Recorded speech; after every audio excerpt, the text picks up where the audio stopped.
All right, man. We are live. We're talking about movies On a Friday night? On a Friday night. Remember, you used to go get your popcorn on a Friday night, get everything ready. We used to do New Movie Thursdays. Yes, we did, because Friday night was the night you went to the movies. That's right. So I'm gonna play my song, and then we'll do the show, and we'll play your song just to get ready. This is two rough around the edges cats talking about movies. This is my song, and then we'll talk a little bit and do your song, and then we'll end it. Let's do this. The rough around the edges cats, the kind who came up in the 70s and 80s, chewing the fat about the flicks that stuck with them. Not just the glossy classics, but the dirty nasty ones too, the kind with cheap sex and blood splattered across the screen. Let's be real, before some pimple-faced kid could sneak a porno mag or figure out how to swipe his old man's VHS stash, it was those sleazy, horny teen flicks that lit the fire. Tits and ass, a little carnage, those were the holy grail for a preteen punk with a heart-on and a death wish. Then there's the violent shit, all guts and glory, cause kids crave that raw rush, the kind of chaos that makes you feel alive when you're too young to know better. But then you age right, the blood and guts get old, the skin flicks lose their kick after you've seen one too many bare asses. By your late teens, early 20s, you're chasing something else. Films with a pulse, a story, some damn meaning to sink your teeth into the myths, the legends, the stuff that shapes you. When the hangovers start hitting harder and the barstool feels like home, you sit there half drunk on cheap whiskey, thinking about what you used to love, those wild sloppy nights of youth, and what you hate now that you've got a few scars and a little less hair. Bukowski'd probably laugh, call it a waste of time, but here we are anyway, kicking back on memory lane, spitting truth and bullshit in equal measure. And bullshit in equal measure.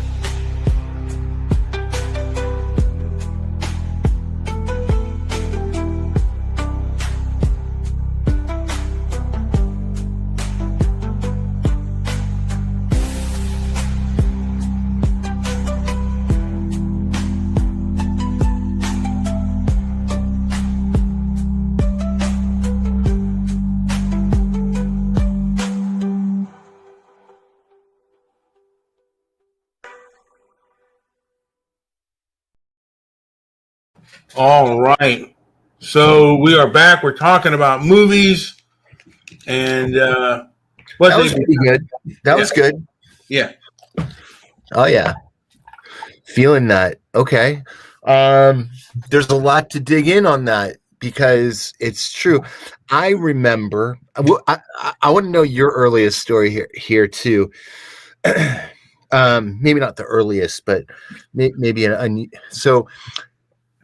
Porn was starting to come around, and I did the whole, like the on channel. There were a lot of channels that offered late night adult. Joey. Before we go into that, Well, I'm just responding to the song. no. But I just wanted to add, because the first movies that I think most of us saw were child movies. A lot of us, the first movies that we saw were probably Disney films or Chitty Chitty Bang Bang. And then there was that film that kind of made us feel like an adult, or like made us feel kind of grown up. I want to start from the beginning. Okay. The nexus from our childhood years of the movies to our through the childhood, preteen, adult, and right. Because we're going back to Space Mountain. Yeah, or actually, remember? Okay, Witch Mountain. That was our childhood film. That's right. I actually saw Snow White and the Seven Dwarfs, which is coming out, by the way. I cannot wait to see that. By the way, the preview has given me a whole new perspective on what could be. This might be an epic film. And more like an epic failure, but you know what?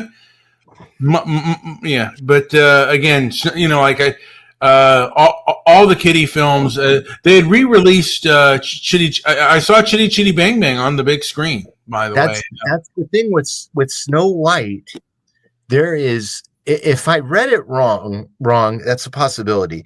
But from the trailer, I picked up on something that if I got it right, it gives me a whole new perspective on Snow White. So I'm looking forward to it, and maybe I'm wrong, but you know what I think? I think you should see it, and then you can and we can talk about it and yes. how it compares to the new one and all of the controversies surrounding Snow White. And Disney's done a lot of things that have been very progressive, and I don't know if that has been a moneymaker. I think, you know, a lot of times if you're just if you're just into to sell a point, it's just that's just a particularly with regards to Disney films.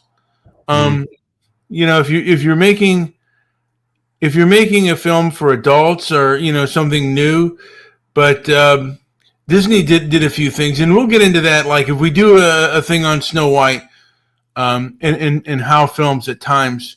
Do you remember a short film, by the way, that was it was a parody of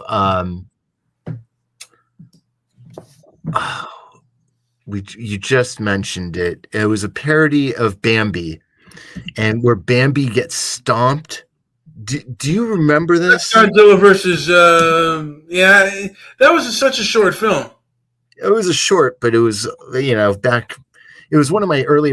I remember that it was kind of like more of an adult theme. Like it really wasn't meant for kids, I don't think.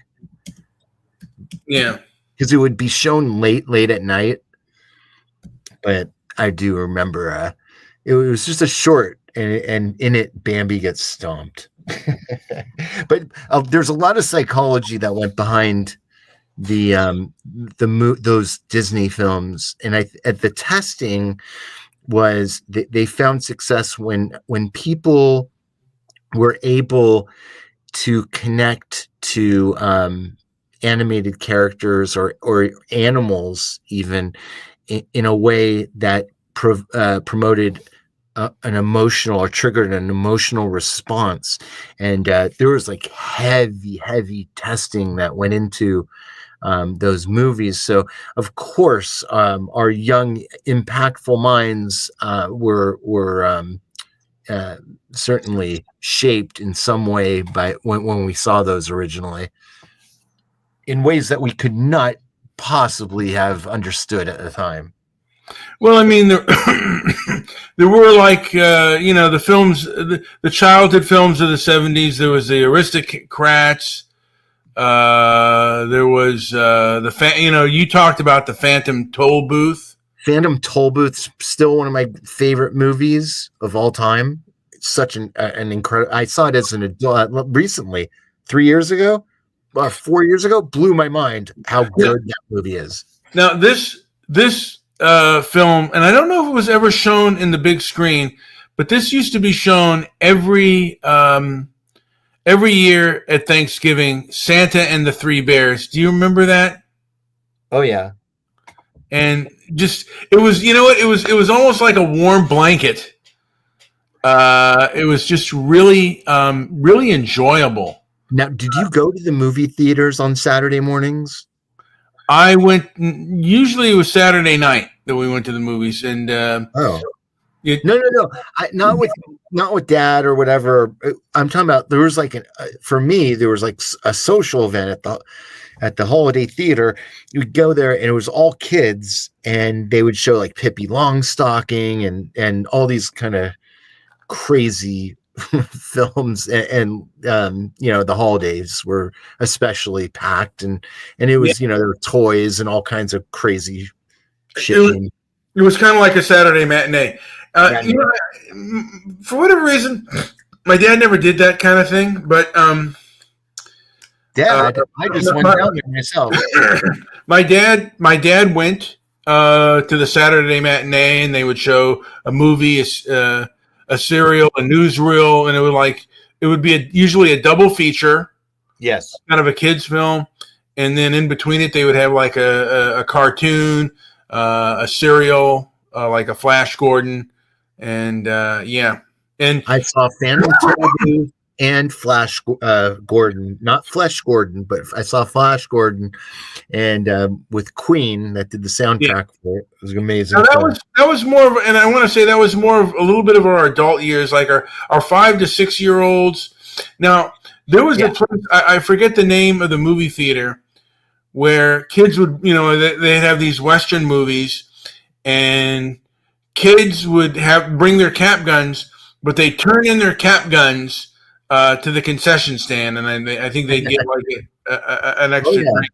They'll dress up like cowboys and Indians. Yeah, more cowboys than they were Indians, but I mean, but yeah, like I said, they'd wear their rootin' tootin' cowboy hats and everything else, and one of the things I remember watching on television, and I really liked it, was a Connecticut Yankee in King Arthur's Court, 1970, and that was on I think it was called the Family Channel, and it showed animation stuff, and that was one of the things that I remember really enjoying. Here Comes Peter Cottontail. Remember that? Did you watch Pippi Longstocking? Yes, I did. Oh yeah. Everybody loved Pippi. Yeah. I don't think a lot of I don't think that's a thing anymore. I think Pippi. I also remember they did, Robin Hood, the 1973 version. Yes. Yeah, I saw that. Dr. Seuss.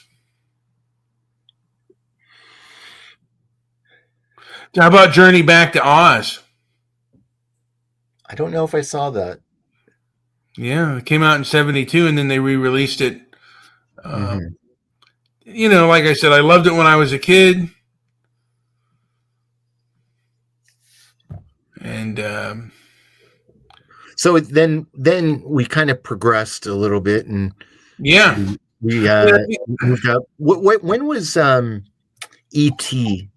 out? E.T. was in the 80s, but I think that our progression with movies, I think, began, and I could be wrong on this, with kind of a, it was it was kind of a kid's film, but it had that, where it was an actual, had kind of an adult story, a little bit mature. It was Star Wars for both of us. Oh, for sure. Yeah. I remember whining about earache or an eye ache or something, and I thought I saw a UFO that night. It was crazy. And I vividly remember that whole experience of going to that theater, and which no longer exists, and it's an apartment building now, but line wrapped around the building, whole thing. And it was an amazing experience, and it was the first time where you saw what, and we both probably thought this is the greatest movie we've ever seen. Oh, for sure. For sure. Mind blowing, of course. And I don't think I've ever necessarily there were movies that came close, but for me, no film at that age recreated that feeling of Star Wars. It was like no, just the whole look of it, everything. It still had that kind of gritty look, grainy, and it was so perfect for the time. Yeah, that's why it captured so many of us millennial or whatever, And it was entertaining from beginning to end. And then Close Encounters came the same year. Did you see Close Encounters when it first came out? I sure did. Yeah. My dad was an Art Bell fan, so we were like, that was we were there. And that film is still amazing. It still holds up today. I was super young, and I still remember the vibe of it. Yeah. And that film just still hooks up today. And then, of course, we saw all of the Star Wars, the whole Star Wars trilogy. We were probably couldn't wait to when it came out. And then Rocky, right? Rocky was around that time. You know, I mean, again, Rocky didn't have the same impact. And I was 6 years old when it came out. And I think the stronger Sylvester movie was Rambo. I had it back with Rambo, but that was much later. Yeah, but as far as Rocky was concerned, I really that's a film that I really liked as I got older, and the story of going the distance, going the full 15 rounds. But I was kind of too young to understand that. Now, one of the first really dirty films I saw was in 78 or 79. I saw a Kentucky Fried Movie, and I don't know how I convinced my parents, like how they got thought into seeing it, but I loved it. And me too. And when I saw it again, it was just, and it probably hit something in me that, because some of those women were babylicious. Well, it was, as I recall, it was a movie of vignettes, right? Oh yeah, and it was just a totally different kind of movie experience than, a whole story. It was just these incredible segments. It was really good. And when I rented it, I realized the name Yushi Diergaard, and she was in Catholic High School Girls in Trouble, and she is in the shower sequence in that film, and it is simply totally amazing, and I fell in love with her. And my father, very titillating. My father actually worked for a guy who cast her in a film. She had a short scene in the film as well, and he was an American of German descent. His name was Don von Meisner, and he made a comedy about the 6-Day War called "The Egyptians Are Coming," and it was a terrible film. But he thought that it was too controversial. But it was. I think we might want to remake that at some point. That was probably at the time of The Gods Must Be Crazy. There were some really out there movies. Well, this was 74 that it was made. I actually saw it later, and it was really awful.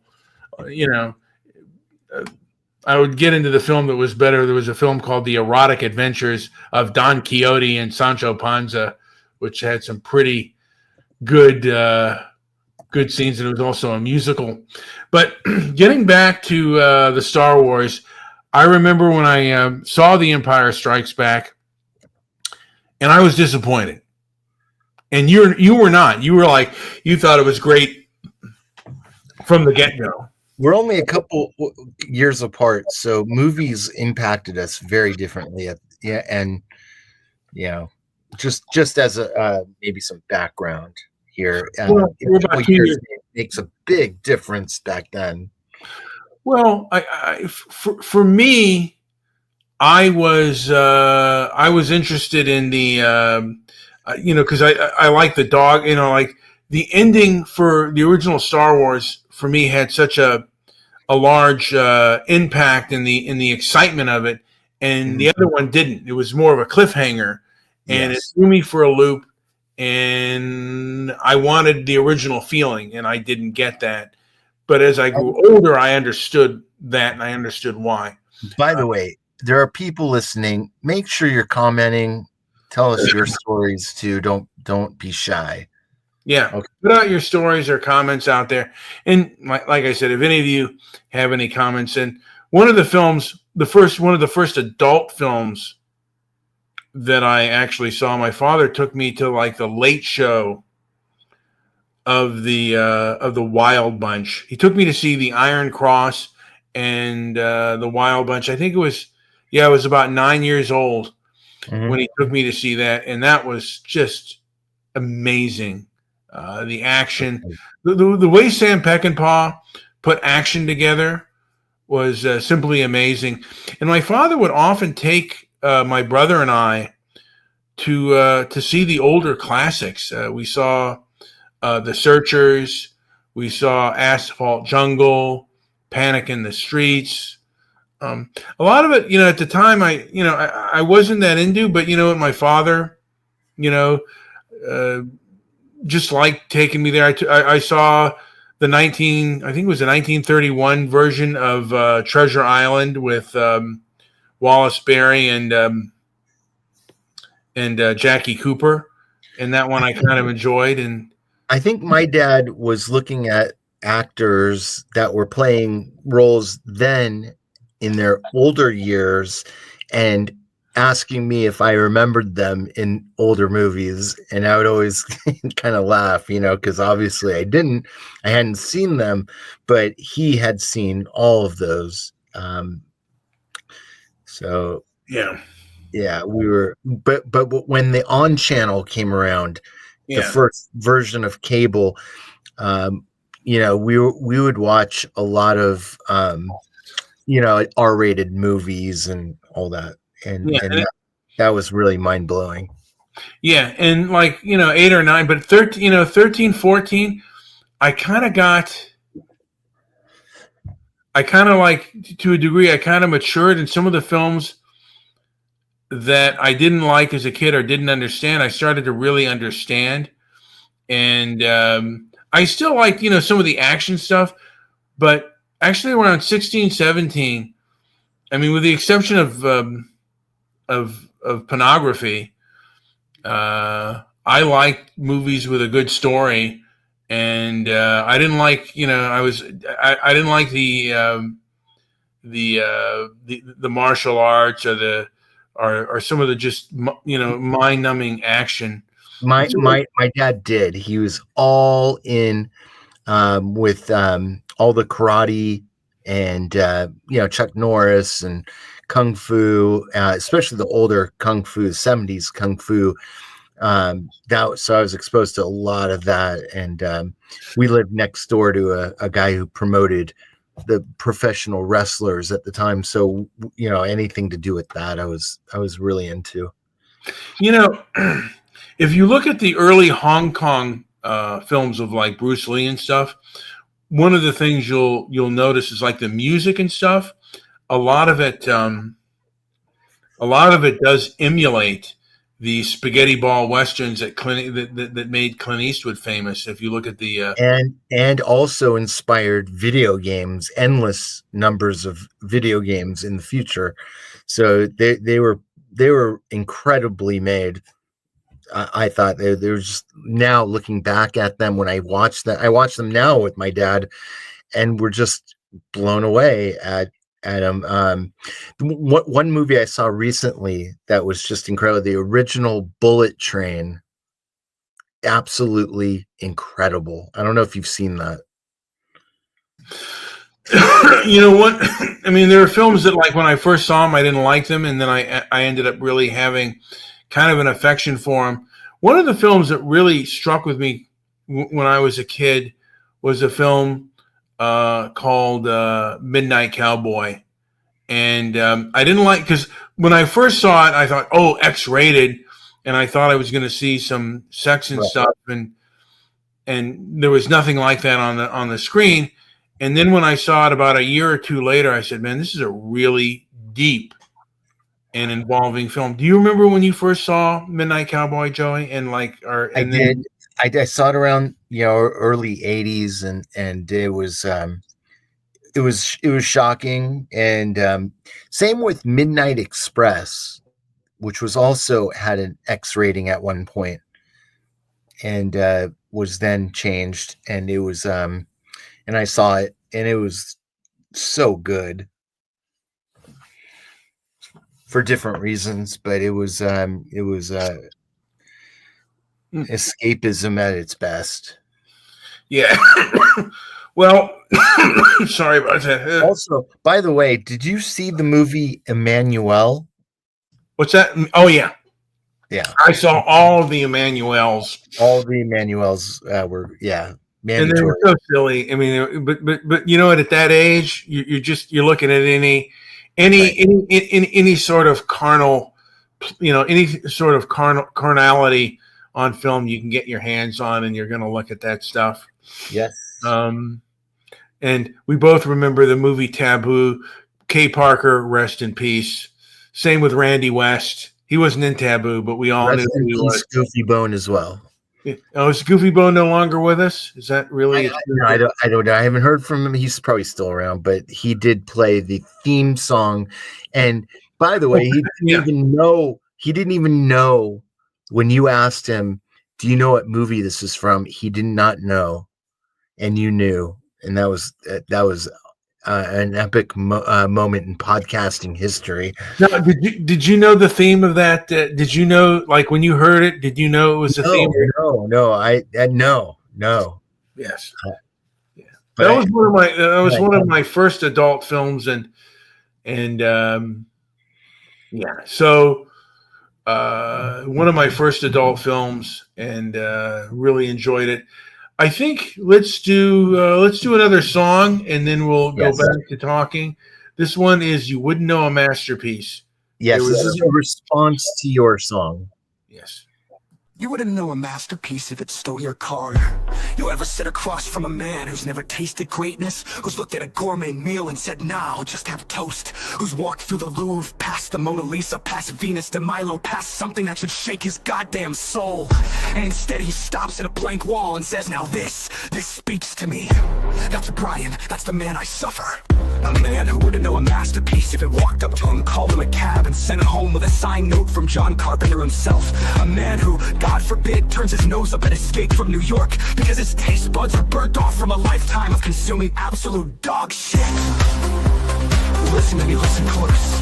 Escape from New York is not a movie. It's an atmosphere. It's a slow, predatory synth creeping through the alleyways of your soul. It's a city of shadows, rusted cars, and broken promises. It's the taste of cigarette smoke and stale blood in the back of your throat. The way the neon buzzes just enough to make you feel alive, but not enough to keep you safe.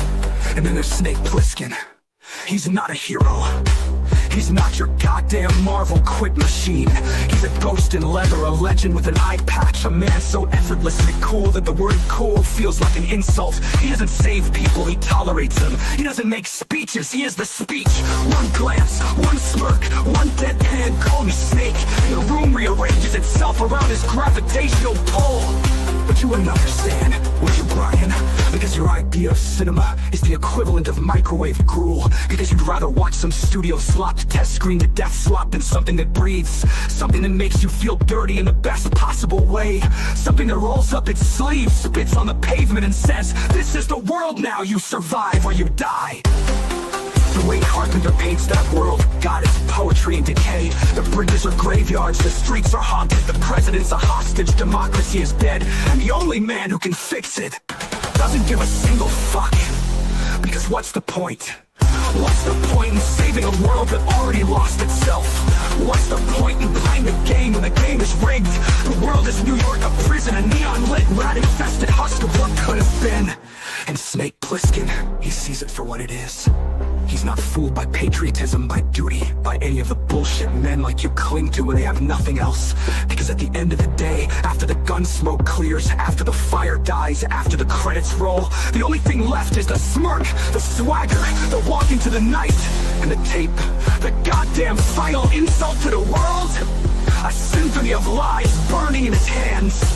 But you don't get it, do you, Brian? You'll never get it. Because when the world gives you Escape from New York, you ask for another helping of mediocrity.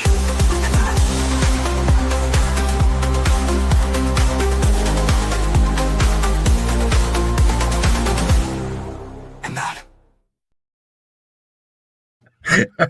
A masterpiece. So that may be a little strong, but yeah. The point is Snake Plissken was one of the all-time great characters, and I will not back down from that ever. Yeah. Now, did you see that on the big screen, by the way? Oh yeah. And I loved every minute of it. How about The Warriors? Remember that movie? Yeah, but I didn't see that until probably I was like in my late 40s. But are you serious, man?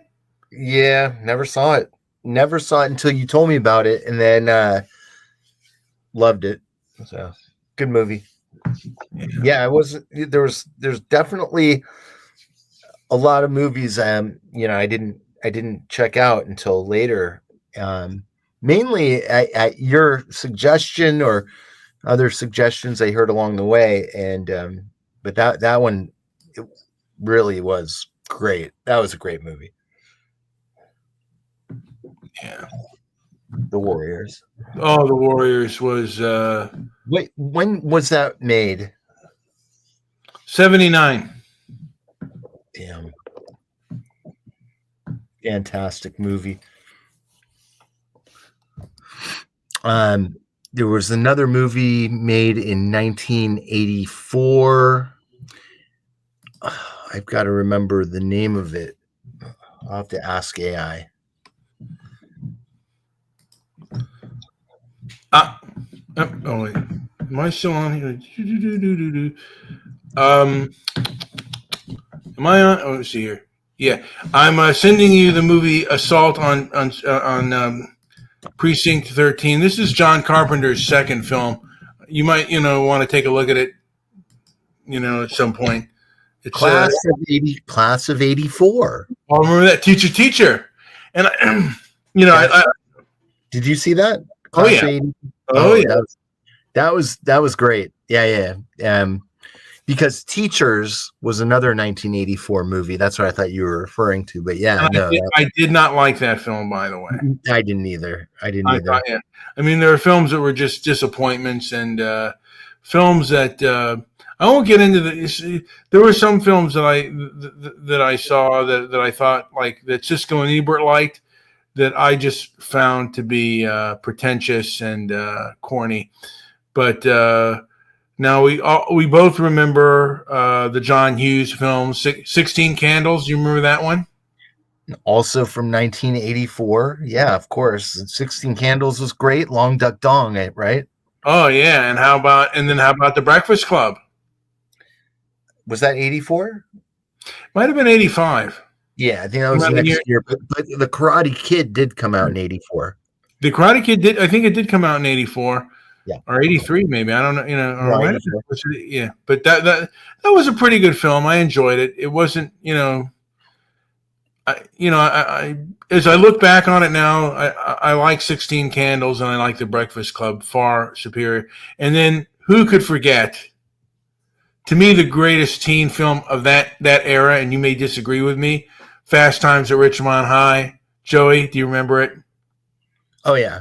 Actually, part of it was filmed at Canoga Park High here in the Valley, which was right around the corner from where I lived, and so that was mandatory viewing, and it was great, of course. Sean Penn's most epic role. Yeah. I mean, I actually thought, like Sean Penn was so good in that role.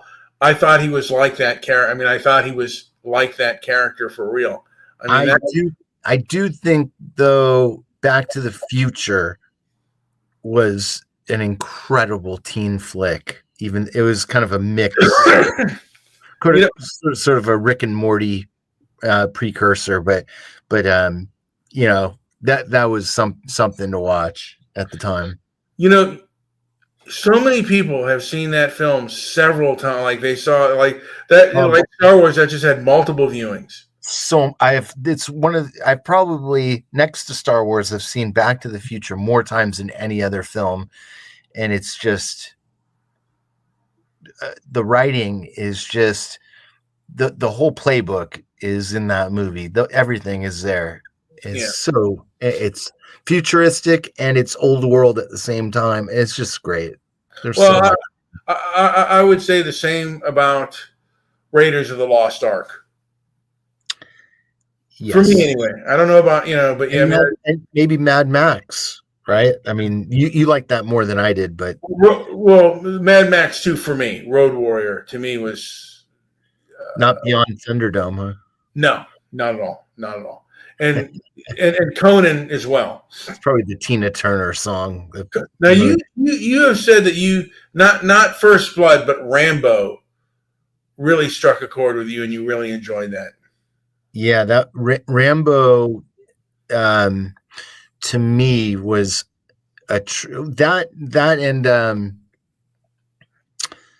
and the Harrison Ford film, Why am I blanking on that? But yeah, those were Blade Runner. You mean Blade Runner? not Blade Runner. Not Raiders of the Lost, because we already talked about Raiders of the Lost Ark. I don't know why I blanked on that. Yeah, but that, Rambo and Raiders God, why am I? Yeah, we're getting that age, man. I'm completely brain. But those movies were, lines wrapped around the building and all that. That I remember just standing out there with people dressed in character, and Rocky Horror Picture Show too can be thrown in there because I saw it around the same time. And those are just such movie-going experiences that changed my life. Yeah. Really. Do you remember seeing like your first adult, like Taxi Driver? Do you remember seeing that? I do. I remember seeing that. I do remember walking, because there was a theater like a block away from me. I'd go there all the time. And the movie that really shocked me to pieces was The Elephant Man. Oh, yeah. Because I went there myself. There were some friends that were there, but I just remember sitting there just, oh my God, what a beautiful movie that this is. Wow. Yeah. I didn't realize that the rest of the world liked it too, but in my little world, it was like, oh my God, what did I just walk into? I had no idea what to expect. And it was just, whoa. Well, I remember the way it was advertised was, it was advertised as kind of a horror film, but it was really a film about a man who was abused. I mean, like, Well, it's very noirish too, though. Like, it was just so incredibly shot, black and white, and the imagery at the beginning that tells the story of how he became the Elephant Man, and it was just so abstract. Yeah. And it stretched my thinking as a young boy. Yeah. What's and then of course I saw The Exorcist around that time, and that was so. I mean, yeah, and that film, because The Exorcist is another film that had an impact on me as far as frightening and scary. Frightening and scary, but then I keep watching that movie. I probably return to it every couple of years. I still love it, and I knew Barbara Friedkin, who is William Friedkin's sister, and we'd take drives together, and she would tell me some cool stories about that time, and so it just kind of reinforced what the movie meant to me, and it's evolved over time from becoming scary to becoming more like just a real amazing excerpt on possession, and it's so a real vital movie, especially for adults. Well, because one thing and I think his name was Father Marin, when he talked about the person in the possession, and he said, the younger priest said, there's multiple people. He says, no, there's only one, and he will lie. I don't know if he said he or she, but I think he said he will lie, and he will also mix the truth with his lies to try to confuse us. And that's what people with mental illness and personality disorders do a lot of times. There's also a very critical scene where the priest asks the mom, does Reagan have a middle name? And that has stuck with me ever since. And it's just jam-packed with meaning for me. And I don't know. It's hard to explain why, but yeah, that movie just has so many gems in it. Yeah, I mean, and that's the 360 head rotation, and the projectile vomiting, of course, left an imprint on my young brain. Yeah. And there are films as I've gotten older, like, and I don't want to be arrogant, but that I would have done differently, made differently. I mean, even, and I still think that Taxi Driver is a masterpiece. Yes. But there are things that I would have done differently with the character. I would not have had him take her to a porno film. Jodie Foster? Not Jodie Foster, Sybil Shepherd. Yeah, I would not have had that, because I think he was, I would have him a little bit more sharp than that, and I would still have a breakup, but the breakup would make more, make a little bit more sense. Yeah. But it's still a great film. Don't get me wrong, but there are things that I would do differently. The same thing with The Searchers. There are things that I would do differently, and make, just to make the film better. I'm going to stop us with a song. This one is, people call it the greatest film of all time. This song, Citizen Kane. Charles Foster Kane. Yeah. So I'm going to play this song real quick, and then we'll end the show just with. And for me, real quick, that movie is so prescient. Even now, it makes so much sense and is really vital today. Today, especially because people are so blind to the algorithms, but this was pre-algorithm, or maybe actually original designers of the algorithm, and it's just such a damn good movie. Yeah. Well, people obviously are not thinking in an objective manner as of now. Anyway, let's play the song, and then we'll get back to the show. Yes. Charles Foster Kane, he was a name. Richest man, but oh so lame. From poor to gold, wealth untold, heart of stone, sled of pain.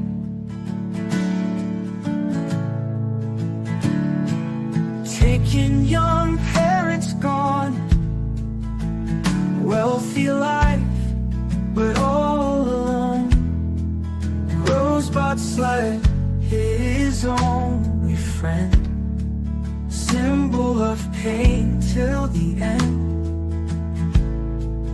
Rosebud, Rosebud, call his name, echoes through the halls of fame.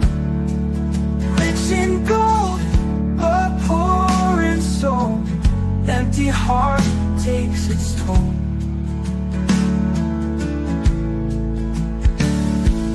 Palaces and diamond rings couldn't fill the void it brings. Love he sought but never gained, left with wealth but heart remains. Palaces and diamond rings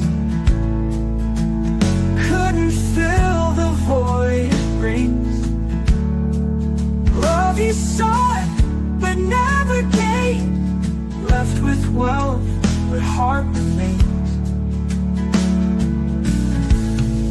Snow it falls on distant paths, memories that fade so fast. Rosebud whispers through the years, brings a flood of silent tears.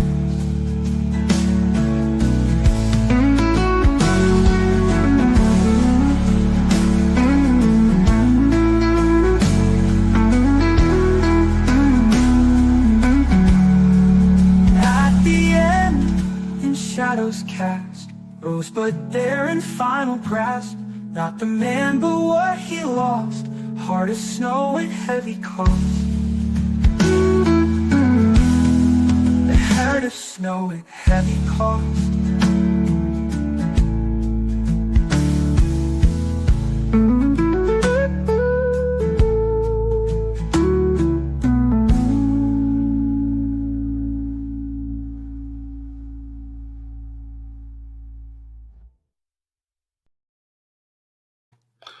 All right. You know, I think we want to look back at films that we didn't like or that we liked back in the day and that we do not like anymore. Um,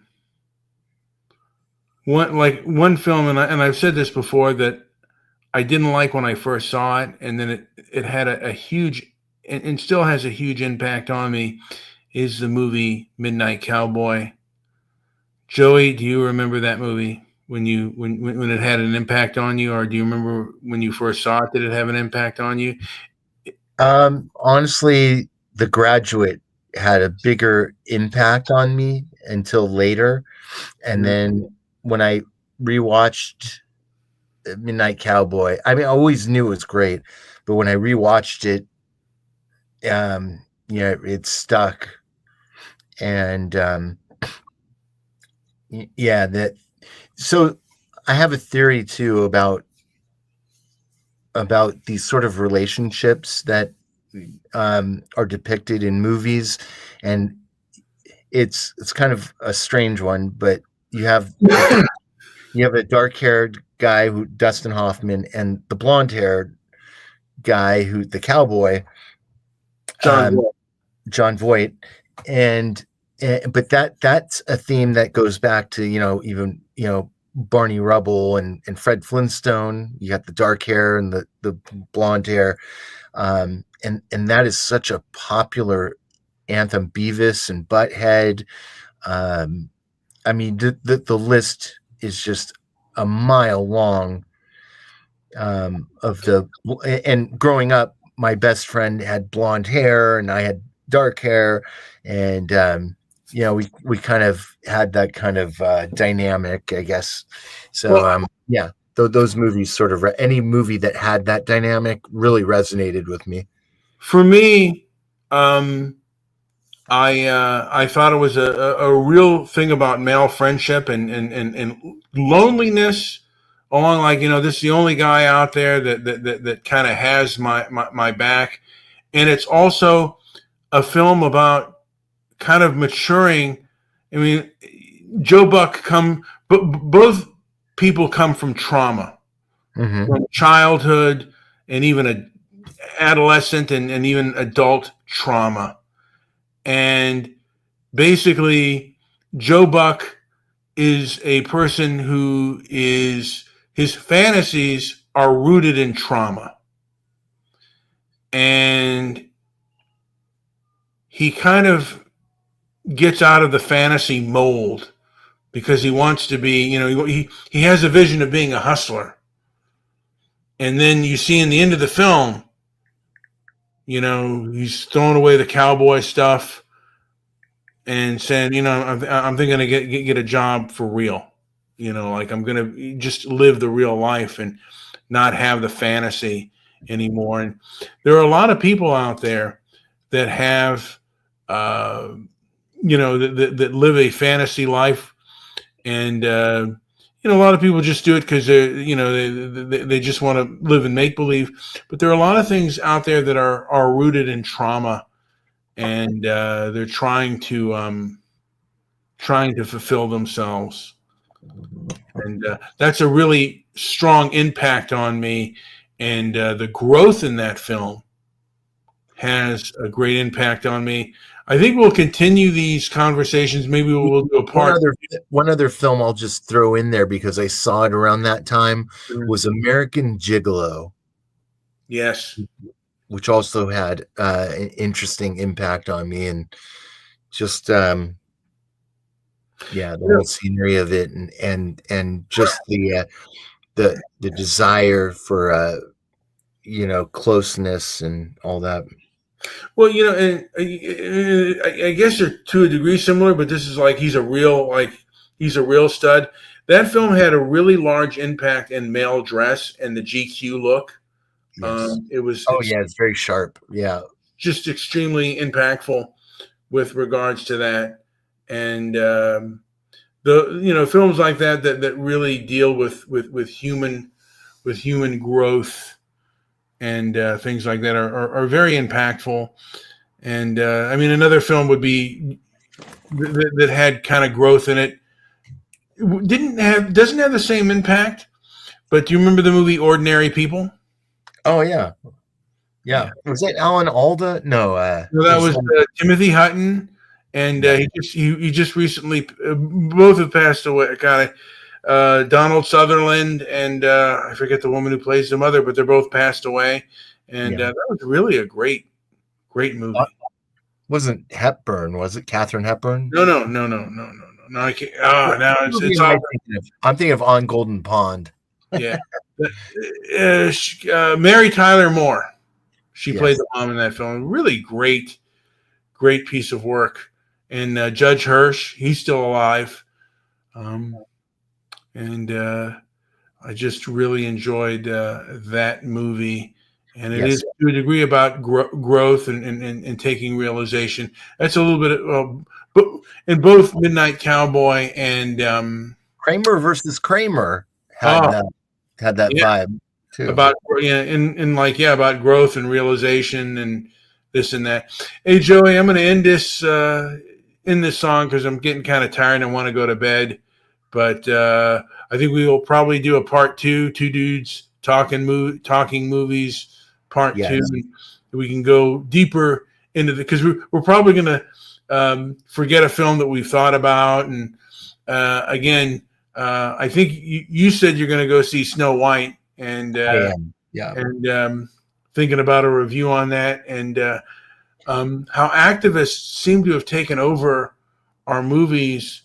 And again, sometimes a message film is good, but on average, and it has to be in the right place and at the right time. Anyway, and I also say activist films are often very myopic and just as fantasy driven as some of these fantasy films, because they all have their own narrative. Anyway, I'm going to end it here with Joe Buck. This is from. I'd say this is kind of part 1, and maybe we can get into kind of our,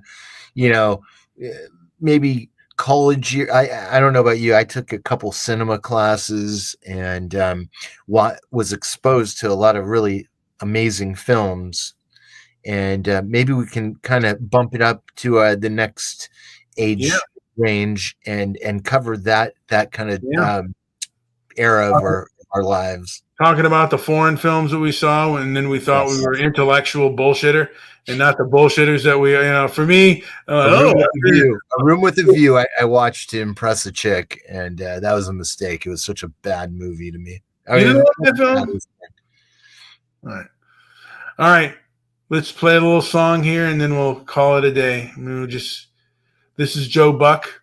I really like this song. Others don't, but here we go. Hanley. It's Hanley. What? Let me look here. Where the hell's that song? My response. Doggy. I thought. There we go. Here's Joe Buck.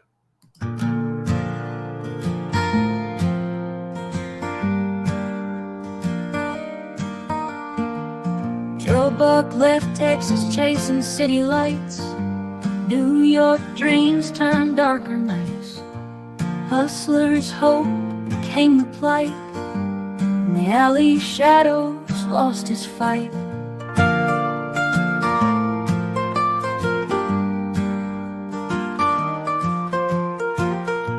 Ratso said he'd show the ropes, but he was just another false hope. Two became friends in grander slope. Life's harsh lessons, no chance to cope. Oh, the midnight cowboy walks alone in a city cold as stone. Say a prayer for hearts that roam far from where they call home.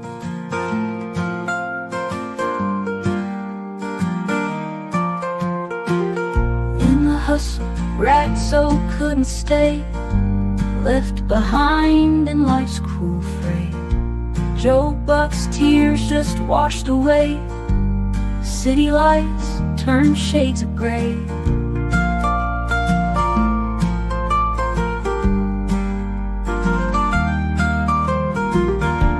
Empty pockets, dreams dreams on hold. Chase promises turn to fool's gold. In the harsh wind, nights grow cold. Stories of Joe Buck remains told. Oh, the midnight cowboy walks alone in a city cold as stone. Say a prayer for hearts that roam far from where they call home.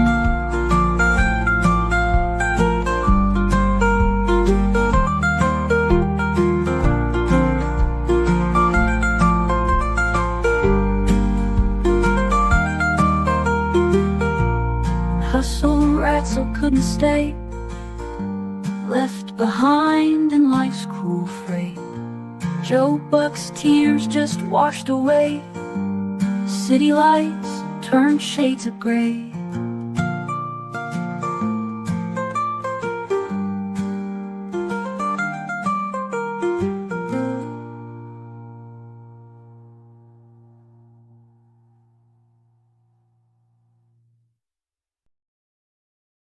Well, that'll do it. Joey, I guess that's a wrap. I mean, did I outlast you tonight? you know what? I was really tired today, and I slept a goddamn long time. So I'm going to go hit the hay for another day, and then let's see what else we got. So, guys, What tomorrow brings. hopefully you enjoyed this show. Whatever place you're listening to this show on, like, subscribe, leave a comment down below, perhaps. Jeez Louise. Yeah, where's the comments? I see numbers. I see people listening.